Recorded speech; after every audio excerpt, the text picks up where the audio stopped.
Vamos voltar no tempo? Rio de Janeiro, madrugada de 23 de julho de 1993. Essa é uma data que ficou marcada para sempre na história da cidade. E não por um bom motivo. Foi por uma tragédia. Naquele momento, bem ali no coração do Rio, dezenas de crianças e adolescentes estavam dormindo nas escadarias da famosa Igreja da Candelária. Para elas, aquele lugar era muito mais que só um ponto turístico. Era um refúgio, sabe? Um lugar para se sentir seguro. Tá, mas pra gente entender de verdade o que aconteceu naquela noite, a gente precisa dar um passo pra trás. O Brasil dos anos 90 era um lugar bem complicado, com muita violência urbana. E no Rio, milhares de crianças e adolescentes, por todo tipo de razão, acabavam morando na rua. E por que bem ali, na Candelária? Bom, primeiro porque era um lugar com luz, com gente passando. Isso trazia uma sensação de segurança, ainda mais por ser do lado de uma igreja.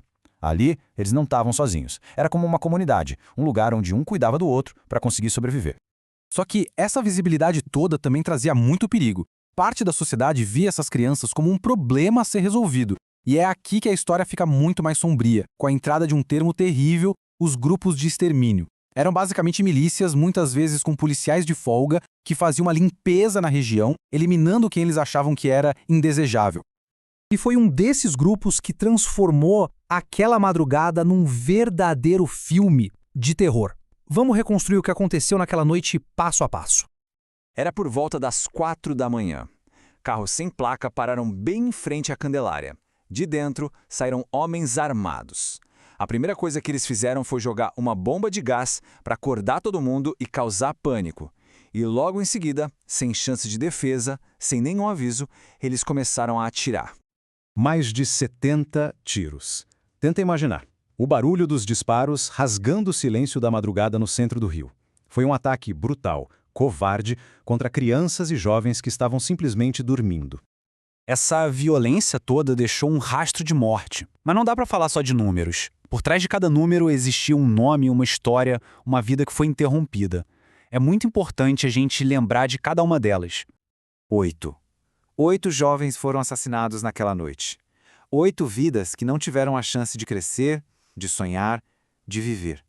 Vamos lembrar deles. Paulo Roberto, que tinha só 11 anos. O Anderson, de 13. Marcelo Cândido, com 14. Marcos Antônio e Leandro, ambos com 17. Paulo José e Luiz Carlos, o Gambazinho, os dois com 18 anos. E o Valdevino Miguel, de 21.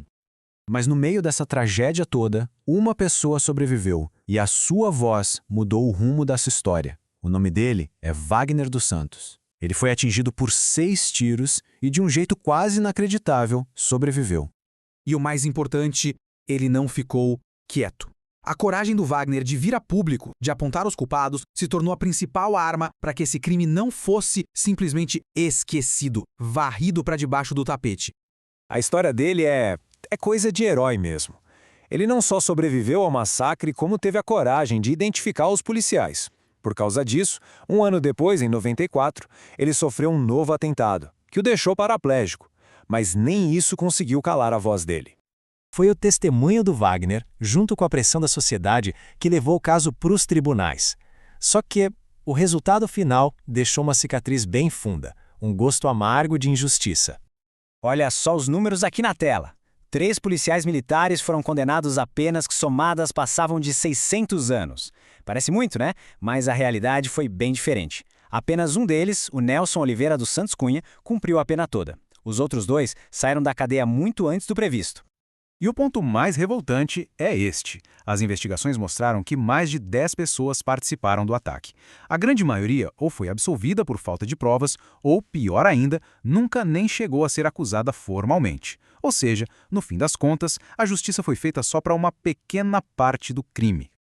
Apesar dessa falha enorme da justiça, a chacina da Candelária gerou uma onda de choque no Brasil e no mundo. A indignação virou ação. Milhares de pessoas protestaram. O caso ajudou a pressionar por melhorias no Estatuto da Criança e do Adolescente e até inspirou a criação de ONGs importantes, como o SEDECA RJ.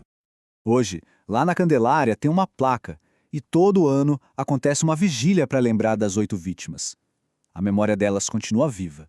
Mas essa história toda deixa a gente com uma pergunta bem cômoda, uma pergunta que ecoa até hoje. Quando a memória é a única justiça que resta, Será que ela é o suficiente?